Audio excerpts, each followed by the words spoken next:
Welcome to the Really Good Films Podcast, where we look back at the films we've reviewed recently, but also look forward to what movies are coming to cinemas and streaming soon. It's June, so this month we covered LGBT films screened at the 40th BFI Flare Festival earlier this year. We started off with Lunar Sway, a kooky, fun ride from Canada. Then we moved across the pond to Wales for intense drama On the Sea.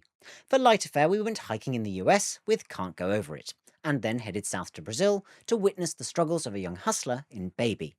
A nice variety of films to suit different tastes and moods. This episode has a very special treat, an interview with Lunar Sway's Nick Butler, and we'll hear from him after recapping our review of the film. Then, of course, we will have extended reviews of our other movies, and last but not least, we'll also look at the exciting films coming out in July. So, now that we know the shape of the show, let's revisit our review of Lunar Sway before an in-depth discussion with its director, writer, producer, and editor, Nick Butler. Lunar Sway follows Cliff, a young man drifting through life in a small town in the American desert wilderness. His life is upended by the appearance of a woman claiming to be his birth mother, who brings trouble in her wake. Lunar Sway feels like an introduction to art house indie cinema, as it gently weaves a little weirdness into its narrative and only rarely becomes truly bizarre. The draw of the film is its characters. They're fun, quirky, and you'll enjoy spending time with them. Despite the film's dreamlike style, it doesn't feel artsy for the sake of it, or overindulgent. While the film does get a bit weird, it never tests the audience's patience with its more abstract elements. Therefore, Lunar Sway is worth a watch. And now, with Lunar Sway fresh in our heads, it's time for a chat with the filmmaker behind the movie, Nick Butler. Well, hello to you, Nick, and thank you very much for coming on the Really Good Films podcast to discuss your film, Lunar Sway. It's really nice to have you. My pleasure. Thanks so much for having me. So I think the first thing I'd love to ask you is what inspired you to create Lunar Sway? Yeah, well, it had the kind of concept in mind for a really long time, but this thing that has happened to me before with short films kind of happened where I had this image in my head of the movie. I could picture the trailer, but it wasn't a movie I was very inspired to tell. It was a very different version, a little more naturalistic and grounded. And then a couple years ago, I was in an unrequited love situation, and this premise kept sort of coming back to me, but I pictured a much more stylized version, which is the one we ended up making. And once I started daydreaming that version, I got really excited and inspired to make it. So that's kind of how it came about. Now, it's amazing how a sort of a change in approach really ignites your passion for a project again. Totally. Yeah. The original version was always like, oh, that's an idea for a movie someone can make, but not me. But then when I kind of reimagined it, started from scratch, imagined it in a different setting, it all just kind of came to life from there. Yeah. No, that's really interesting. So, of course, when coming up with the idea for Lunar Sway, sort of what came first? Was it the location, the characters, the story itself? Right. So the original idea was the basic premise of what if someone's birth mother came out of the woodwork, reconnected as adults, but she had some secrets. But what really got me excited and inspired to really make this version was the setting and the location and the kind of aesthetics and tone of it. It has a very specific vibe. It's set in a weird, fringy desert town, and something about that setting really made the whole premise kind of make sense to me.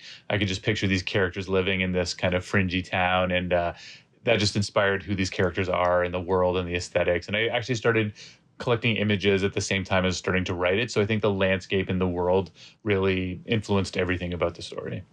Oh, fantastic. So sort of the world, the location sort of was the major sort of jumping off point, as it were. Definitely. Yeah. Yeah. So eccentric characters are an important part of Lunar Sway. How do you create your characters? Were they based on real people you've met, or were they sort of combinations of traits, sort of people stitched together, Frankenstein style? Yeah, they're pretty Frankenstein. I think usually characters exist somewhere on that range between drawing from someone very specific that you have in mind to someone completely fictional that the story kind of necessitates, and most of them are somewhere in the middle. So I find usually the characters are kind of an amalgamation of lots of people, and some version of yourself. Like, I hate to admit it with this movie, but I think you're always writing about yourself, whether you realize it or not. So even if you take, your most insecure feelings and personify it as a very dysfunctional character or something, I think even without realizing it, we're often writing about ourselves and people we know. But I'm almost never thinking specifically about someone I know. Sometimes I'll meet someone in the wild after starting to write a character who will remind me of a character, and I'll start noticing some of their turns of phrase or expressions they use or something and work that into a script. So sometimes inspiration comes kind of after you start writing the character. But yeah, but it's usually a combination of, I think, everyone you've met. Yeah, no, absolutely. I suppose that's you have a very good eye for people, given your sort of extensive casting experience. I was wondering if that sort of impacted how you cast the actors in this particular film, and obviously whether that sort of developed over time and impacted how you developed characters as well as the film went on. Yeah, I mean, I definitely, yeah, I've done a lot of work in casting. That's sort of my day job. And I think that's sort of one of my favorite parts of the whole process. And in this case, definitely, I think having worked in casting helped me a lot. I learned a lot of lessons. I think it taught me how to watch auditions. I think some filmmakers, especially when they're starting out, are looking for almost like the final version of the movie. Whereas I think it's really important to just kind of give the actors the benefit of the doubt that they'll get to the final version eventually. That starts when you really are working on the project. At this stage, you're just looking for the essence and something like the kind of spark of who the character is. So I think, yeah, working in casting really taught me how to watch auditions, and I think that's maybe the most valuable lesson I brought from that world. And that's really interesting, not looking for the final product. I think that most people outside with no experience of that would think, oh, the person walks in and immediately it's snap, the character falls into place. But coax that out of someone Sometimes, as a director yeah, must be quite sometimes, rewarding. yeah, and I find some directors just will sort of be unimpressed with a really good audition because it isn't quite the final version, and it's like, no, you have to be open minded because the actor's going to keep working on it, it's going to transform. And in fact, the opposite can also be true. Sometimes directors get really excited about a tape, but it's like, that's not going to be the exact performance you get on set. It's going to evolve, and it should evolve. So it's not really about that. You're kind of looking for who really captures the essence of the characters. And when it's something I've written, it's easier. It almost feels like cheating because I can just sort of like recognize the character right away. But when you're casting for someone else, it's more challenging because you're always looking for what their vision of the movie is, trying to get inside the director's head.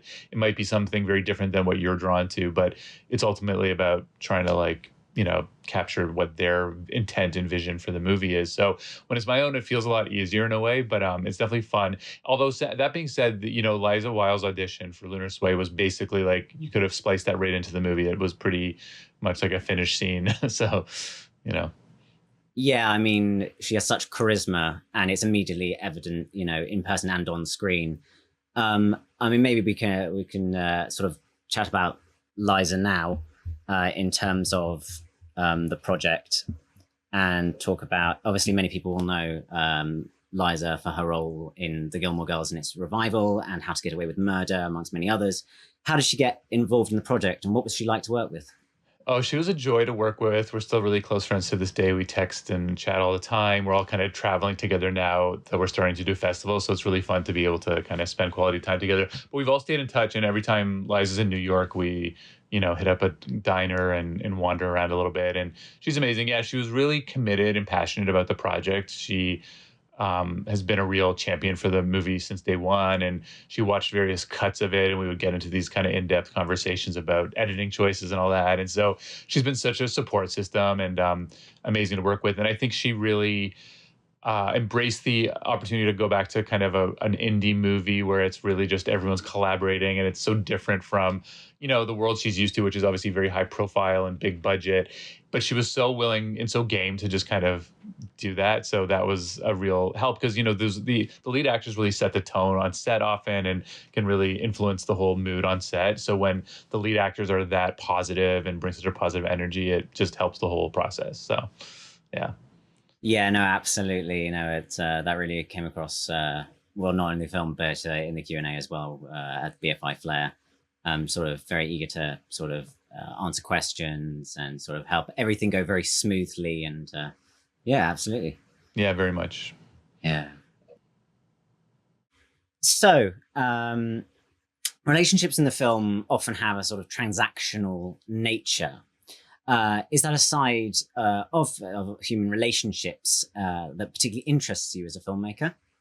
Yeah, it seems that way. It definitely seems to be something I keep turning back to. And I think in general, people like to write about transactional relationships because I think that's where a lot of drama and conflict and secrets kind of live. But yeah, it's definitely something I like to push and play with because in this film, it's like our characters who are literally con artists and literally lying and pretending to be someone they're not. I think that that's just kind of a heightened metaphor for how we all feel in all of our relationships. We never really know who to trust and to what extent all of our intimate relationships are kind of some sort of agreement or a contract. Not even in a sinister way, but we all have we get something out of every relationship. So if you look at us from a certain lens, you could think of it as like we all have all our ulterior motives. And that's a very unsettling and kind of cynical way to maybe think of our closest friendships and romantic relationships. But it's fun to explore that in the safety of fiction where you can kind of do that thought experiment. So I definitely find myself returning to that theme, and it definitely makes for interesting dynamics to write about, if nothing else. Yeah, no, I think it's really interesting, as you say, sort of to explore that in a fictional context, because I think that it is true that there is obviously a transactional part to all relationships, but yeah, to be able to play around with that a little bit, yeah, really does push interesting dynamics and make the interactions between the characters all the more interesting. Right. Yeah. Yeah. I think there is like a lot of opportunity to, yeah, explore different gray areas in relationships when you kind of look at ones that are a bit more transactional. Because like even with Cliff and Marg, where there's a lot of dishonesty, a lot of people using each other, there's also, I think, a baseline of a very genuine connection below it all. So it's kind of fun to look at the ways in which it can be both at the same time. Absolutely, the sort of, as you said, the genuine connection and the Yeah. transactional side not being mutually exclusive, being a Exactly. sort of Exactly. blend. That's right. So, Cliff obviously becomes intimate with several people during the film. Was it always the intention, for lack of him defining himself, for him to be a bisexual? Yeah, I mean, I think like early on, I would say I just knew I would want this character to have the opportunity to have romantic relationships with a wide range of different characters because that's just so part and parcel with who he is. He's giving himself away a little too easily. It's really a movie about looking for connection and intimacy in all its forms. So it started off as like, well, I don't want it to be all male characters, so let's have him be fluid or whatever. But then the more I wrote it, the more it became intriguing and rewarding to just write a bisexual character. And it's funny because we've been getting a lot of feedback, especially out of BFI Flare, from people who just commented how uncommon bi representation really is. And we weren't on any kind of big mission, but it was something that came up even in the writing process, getting feedback that it's sort of yeah, brought to light just to be how uncommon that it really is to have a protagonist who's bisexual. So that kind of became an exciting part of the project for sure. Yeah, no, absolutely. It's sort of an sort of exciting thing that you'd stumbled upon a niche that wasn't sort of fully explored properly, and that you were able. That was sort of something that elevated in many people's eyes the film itself. So Lunar Sway seems to focus on Cliff's journey through life rather than a sort of specific destination. Do you think it's important to have stories that that don't go in search of sort of a specific fixed ending? Yeah, definitely. I mean, I think I'm a big fan of movies that play around with the structure if that's what the story calls for. It's really just about telling the story in the most honest way possible. And because this is a character who's very, young and probably even young for his age, where he's really searching and kind of meandering and going on a soul searching journey. So I really wanted the story to feel like we're following him through a variety of different paths, and you never know quite what's around the next corner. And I think for me personally, as an audience member, I can sometimes get very frustrated when I feel a very tightly structured movie where every little thing is introduced and pays off in a very conventional way. Sometimes that is the best way to tell a certain story or the most appropriate way to tell a story.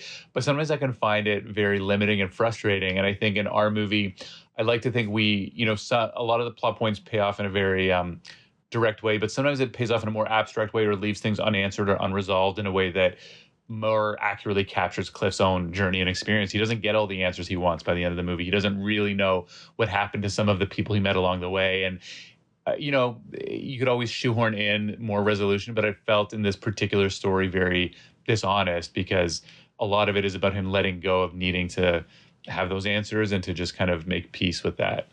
So, yeah. Yeah, no, absolutely. I think it's nice to have that because it's quite an accurate reflection of life to have sort of this no sort of fixed ending because no one knows Yeah. ultimately where things will progress and where people will end up. So to have that flexibility, especially with storytelling, is really unique and really makes it stand out. I think also you have that sort of that element of episodic nature that we don't think of our lives as a sort of an overflowing sort of narrative all the time. and you'll just have sort of little episodes. And I think that was really nice sort of to have parts of the film, such as the therapy sessions, which obviously were part of the overflowing narrative, but you could sort of dip in and out of episodes of Cliff's life and his interactions as they're both individual and as a wider in the wider arc. Yeah, that's very much the idea. And I think with some, yeah, it is very episodic and it's sort of this character stumbling through different experiences. And I do think that if you want to find the through lines, there's connections between all the different ingredients and it sort of stitches together. But we did want it to feel a bit episodic and kind of, yeah, like a meandering journey in a way. Well, I think that speaks to your skill as a filmmaker, that you're able to play around and be episodic, but yet it still feel like a cohesive narrative. Oh, well, thank you. Yeah, I mean, some people would disagree with that, I'm sure, but that was the goal. Yeah, no, I think that worked out very well. Thank you. So, obviously, there's plenty of humor in Lunar Sway, with some very nice, dry, witty dialogue. Was this sort of fully fleshed out in the original script, or were actors able to sort of play around with the dialogue, go off book, play around a little bit? It's pretty fixed. I'm very anti-improv, actually. I'm pretty strict with the dialogue specifically. But that being said, I mean, obviously the actors bring a lot to the scenes anyway, and particularly this cast, like everyone's so strong. Our lead actor, Noah Parker, is just such a talented, exceptional actor. Liza, we talked about. Grace Glowicki. I mean, Grace is an amazing writer too. So it's like she brings like a real holistic approach to storytelling to her characters. But that being said, I kind of think that the dialogue being fixed gives the actors the boundaries they need to do their job, because it's almost like, okay, they have this information that isn't flexible. So what do you do with that? And then it's like, it almost helps, in my opinion, it helps the actors. It's obviously case by case, like some films lend themselves to improv, I guess, and some directors love working that way. Not me. It gives me anxiety because I feel like you have to put in all the work before you get to set. Obviously, if something magical happens on the day or something changes, or certainly if an actor wants to kind of reword something so it flows a little easier, obviously that's different. But in terms of, in general, if you read the screenplay, the dialogue doesn't change much. But I actually think that gives the actors, the info they need to really bring their own twist to the characters. And all these actors brought so much to it, and kind of, gave me permission to be quite hands-off as a director in many ways, because they all just kind of knew what they were doing. So there's made my life easy. Yeah, no, absolutely. I think that maybe it's the naturalistic nature and the sort of the ability for people to bounce off each other, which gives the feeling of improvisation within the sort of fixed structure of the script. So it's a positive reflection. Yeah, we've gotten that question from a few people, and I love that, because if it does feel naturalistic and improvised, I mean, that just means the actors are so talented. Because exactly, yeah, they're doing well, absolutely. So yeah, no, I mean, this was a thing, I think, especially with the therapist Neil, and the sort of battle, shall we say, of control between him and Cliff over the course of the film was something that particularly sort of stood out. That so it was very, very playful. Was that sort of always sort of part of the film, or sort of did that sort of develop as it went through? Yeah, well, first of all, I just want to shout out Andy Yu, the actor who plays the therapist, who's so funny, and he's just like a master of sort of dry, deadpan comedic delivery. So yeah, he was really fun to work with, and Noah also can just like butt heads with him so well. But I think for me, I always viewed it as a dark comedy. I viewed it sort of as like, I kind of, when I started writing, I almost pictured it as like a big expansive desert with like little bursts of humor. So it's not like we're reaching for the jokes every chance we get, but there is a lot of humor in it. And I think that stems just from the main character, Cliff, feeling like a bit of an outsider, stumbling through life. And there's a bit of absurdity and humor to that, because he's sort of just like always the butt of the joke in some ways. And so to me, it always made sense to tell the story with a filter of dark humor. Yeah, no, I think that's it's really great. And he's willing to sort of, he's he's defensive, but he's also willing to sort of self-deprecate. If you talk about sort of him admitting to taking sort of hair pills and that sort of side of, I'm vain and it has consequences, but I own that, as it were. Exactly. So obviously the film's setting is particularly unique. What was the process behind designing the film's world as a whole, sort of throughout sort of cinematography, set dressing, all that sort of? Yeah, it's a very visually aesthetic movie, like very deliberately planned. We're not just kind of capturing the world as it is. Everything is very stylized. So yeah, we worked a lot with our whole production designer and art department, team in the weeks leading up to the shoot. They were there a couple weeks before everyone else, and we just sort of picked all the wallpaper samples, figured out every little detail far in advance. It's all about making the movie in prep. And same with the cinematographer, Dimitri Lopadin. This is our second movie together. And I think he came and we spent 3 weeks in BC doing prep and just sort of working through all the details and making sure, visiting a lot of the locations in person and just making sure we were very prepared. So I think with a movie this specifically stylized, it's just about doing it in prep. You can't leave as much to chance, and just having a very clear image that you're all on the same page before you get to set. And then obviously things change on the day. But yeah, and our costume designer, Chelsea, I would say too, Chelsea put a lot of intentionality behind every little detail in the wardrobe. And that we started talking, before I even had funding for the movie, we were on the phone just brainstorming ideas. And so it's all about getting the work done early, starting early. Yeah, no, I think there's some really sort of fun choices that are more obvious and more subtle ones as well, especially the outfits once Cliff and Marg go off on their adventure, as it were. There's some really sort of fun personas, shall we say, that they adopt. So were there obviously with creating something that is so intentional and everything having to be set up, were there any challenges when creating the film's environment in British Columbia? Anything in particular that stands out? Yeah, I mean, we shot in a beautiful region of British Columbia that's kind of the desert of Canada, which a lot of people don't realize there even is a desert in Canada. And it's a gorgeous place to shoot because, one, the natural landscapes are stunning, but it also is a place that has a lot of genuinely old buildings and hotels and motels, which is surprisingly more and more uncommon to find. Like I've location scouted for my share of weird vibey motels on a couple projects, and they can be hard to find because everything's newly renovated. So this was a part of the country where we could find these kind of old classic houses and locations that hadn't been renovated. So that made our life a lot easier. And so, yeah, it was just a great place to shoot and just find these very richly atmospheric locations. There was no shortage of them. So that was fun. In terms of challenges, I mean, honestly, that region is known for forest fires, and there was like a raging forest fire all summer leading up to our shoot in that region that could have threatened the whole thing. But luck was on everyone's side because they really were able to contain that fire pretty early and pretty well. And then by the time we got there to shoot, everything was cleared up and we didn't have to, because we had no backup plan. If we had to relocate, there would have been no way to shoot the movie. So yeah, that's kind of the big struggle with that region of the country, is that, Mother Nature. And yeah. Well, that was a bit of a relief, wasn't it? My goodness. Oh, yeah. Yeah. Huge relief. So many of your locations then were sort of pre-existing. You didn't have to construct too much? No, we didn't have to construct much. They were all existing locations. I got to BC in June and basically location scouted through September, which is a really fun process that I love. Like, I just literally go door to door and knock on people's doors and ask if I can get a tour of their house. And sometimes they get suspicious about halfway through me filming their bedroom or something. They'll be like, wait, do you have ID? Or making sure I'm not scoping the joint to steal it or something. But yeah, and we had a lot of help from the local film commissioner. She was a huge asset and introduced me to a lot of towns that we ended up shooting in. But yeah, we did transform some of the interiors. Like the therapist office in particular actually was like a bright blue room when we found it, but we put up wallpaper, put up fake wood paneling, really transformed it. So but we don't have the budget to do that to every location. So a lot of the time we just have to find a location that already looks very close to what we need. So it's about putting a lot of time into the location scouting. And then our amazing art department will tweak it and have to be really creative and resourceful with our limited resources to just enhance it. So sometimes that's the best way to go, is to just bring in a few details that elevate it. And then if there's a few locations that really need to get transformed, like that therapist's office, we pour in all the money because wallpaper is expensive and it may not seem like a big challenge, but it ends up costing a lot of money. So yeah, that's kind of how we do it. Fantastic. So Cliff's dreams and fantasies sort of give us some real surreal imagery.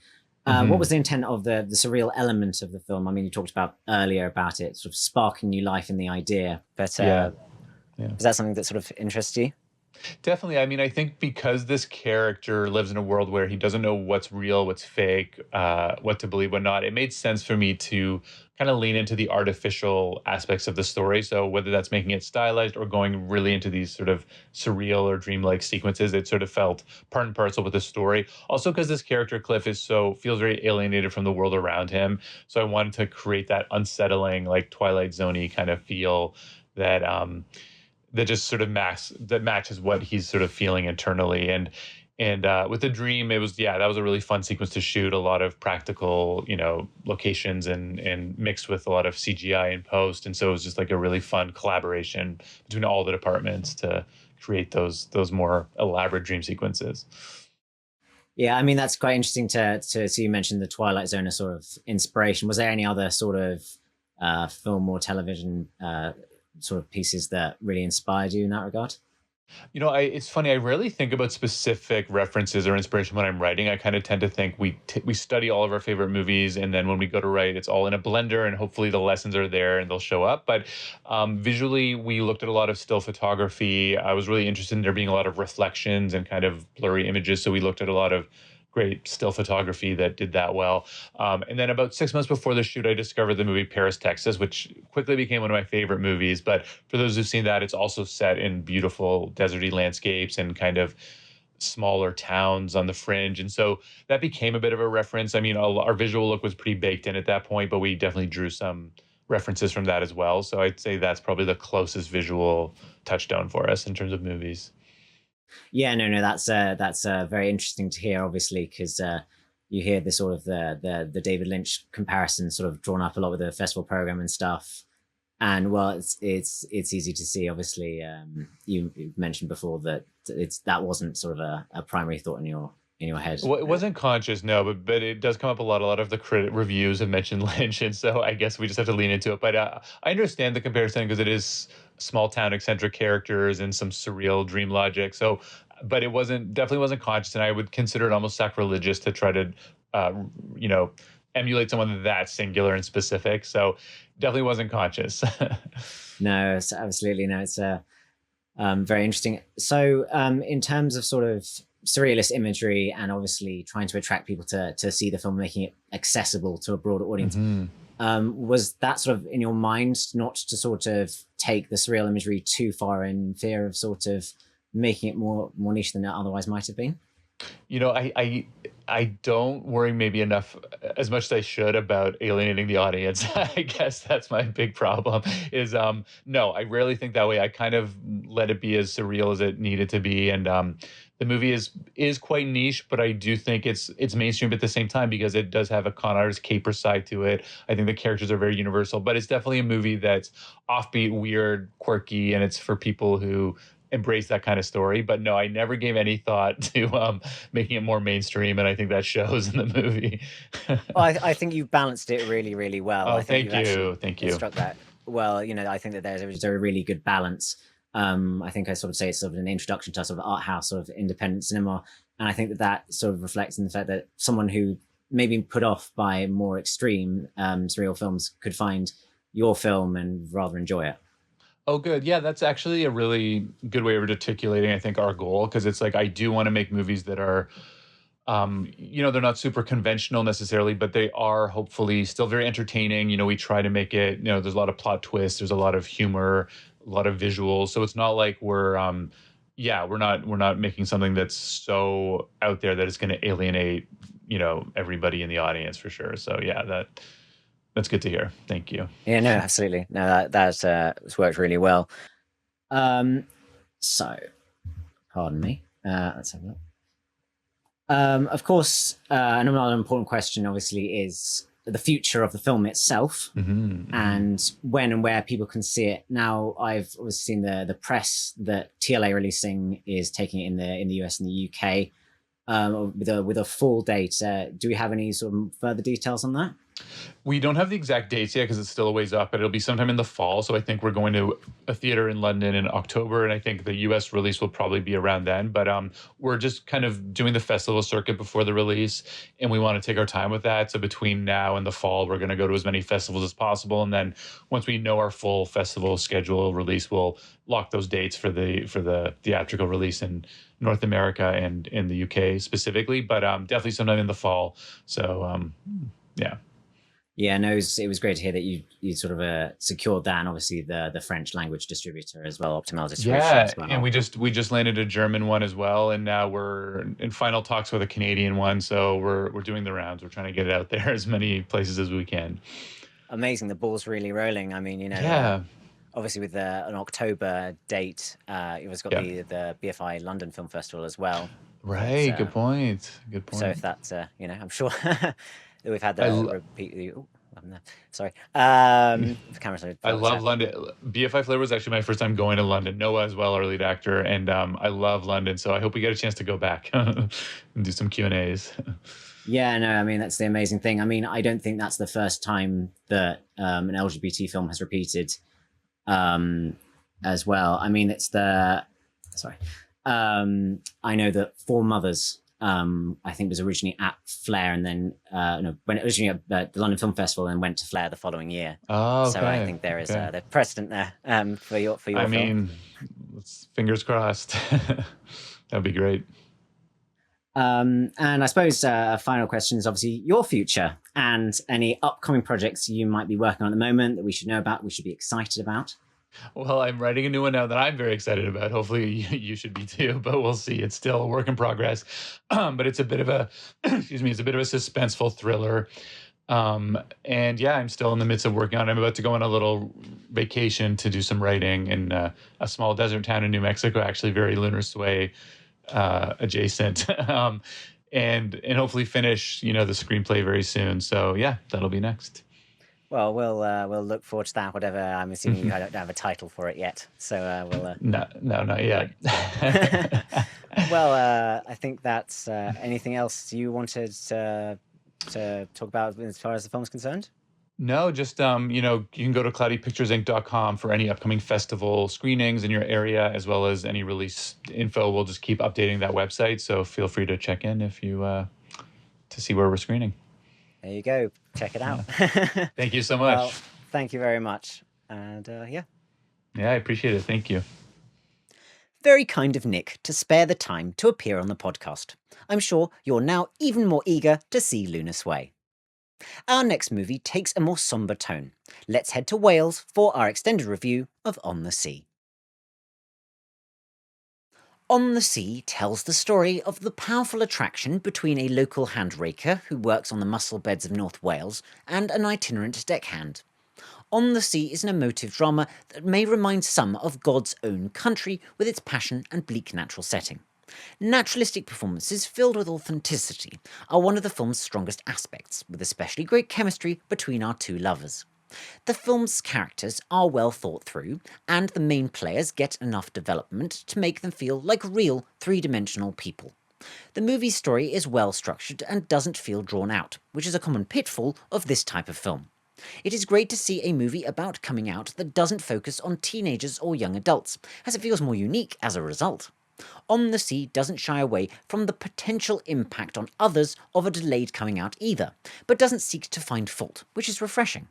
A nuanced depiction of a complex situation that is tactfully handled by the filmmakers. Moments of conflict are well handled and don't resort to hammy, tear-filled shouting matches, which can be a fallback for lesser filmmakers exploring these themes. There is a certain ambiguity around the story threads at the end of the film, which may frustrate some audience members. Perhaps I'm misreading it, but if it was unclear to me, others could feel unsure too. Also, some may have wanted more prominent instances of levity beyond the fleeting ones the film offers, finding scenes of tenderness an insufficient break from the film's intense moments. While I wouldn't rush to see it again, On the Sea is worth a watch. Our next film is a lighter, gentler experience. It's time for our extended review of Can't Go Over It. Can't Go Over It tells the story of two best friends who are forced to confront the gradual dissolution of their friendship when they go on their annual hiking trip. Can't Go Over It starts off strong, with a sequence which sees our characters giving each other the silent treatment, which effectively establishes that their friendship is on the rocks, the central theme of the film, as well as showing them to be knowledgeable campers. The film's leads have believable chemistry, and there's a naturalistic sense of humour throughout the movie, which keeps things light. I will say it's refreshing to have a film that chronicles a friendship with no chance of our leads getting together. Can't Go Over It's narrative is gentle, and a short runtime means it doesn't outstay its welcome. It's a good depiction of how opposites complement each other. Characters have enough depth to keep things interesting, and learning more about these individuals is skillfully woven into the narrative. Attempts to sort out the core issue between the pair are often left unresolved, with arguments simply dissipating before peace resumes. This results in the movie being almost too calm, with conflict smoothed over to the point where the film's emotional journey can feel a little flat. However, I did get invested enough in Miller and Caleb that I wanted them to sort out their drifting friendship. The character of Caleb may split people, as he's quite needy, and while some may see this as a very human vulnerability, for others it may jangle some nerves. So while it could have come to a more satisfying conclusion, Can't Go Over It is worth a watch. Our final film sees us head to Brazil. Let's take an in-depth look at Baby. Baby follows 18-year-old Wellington, who is released from juvenile prison to find his parents have abandoned him. He is taken on by Ronaldo, an older hustler, and the two embark on a complex relationship which allows Wellington to experience different sides of the hustling life and redefine what family means to him. Baby is a film that's full of life and immerses us in its world with great cinematography. Examining age gap relationship dynamics in the gay community is an interesting topic, and the film covers a range of dynamics within such relationships. Its story is told through authentic performances that are believable and subtle. Baby effectively shows that the world is messy, and not all situations are simple or can be solved. Early in the film, some may find it hard to connect with our lead Wellington. However, as the film goes on and he grows as a person, we become more invested in his life. Wellington's friends of his own age seem a little underdeveloped, and are perhaps the least interesting characters in the film. While this friendship group is not the main focus, they still could have had a bit more depth. Keeping in mind that narrative neatness is at odds with the lessons the film seeks to teach, we get a suitable ending for Wellington's story. Therefore, Baby is worth a watch. Now we've re-examined the exciting films from the 40th BFI Flare Festival, it's time we had a look at the exciting films coming in July.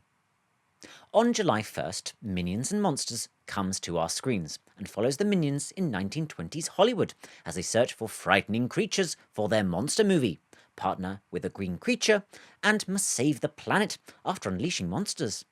For those who have seen any movie featuring the Minions, I don't think there'll be too many surprises here. The monsters we see in the trailer have some fun designs, and the animation seems as sharp as ever, enabling comic gags and slapstick violence to effortlessly combine to ensure this is a good time for the film's audience. Minions and Monsters is an example of a franchise that still appears to be thriving, and I will be interested to see it soon. Coming on July 10th is Evil Dead Burn, which follows a woman who, after the loss of her husband, seeks solace with her in-laws.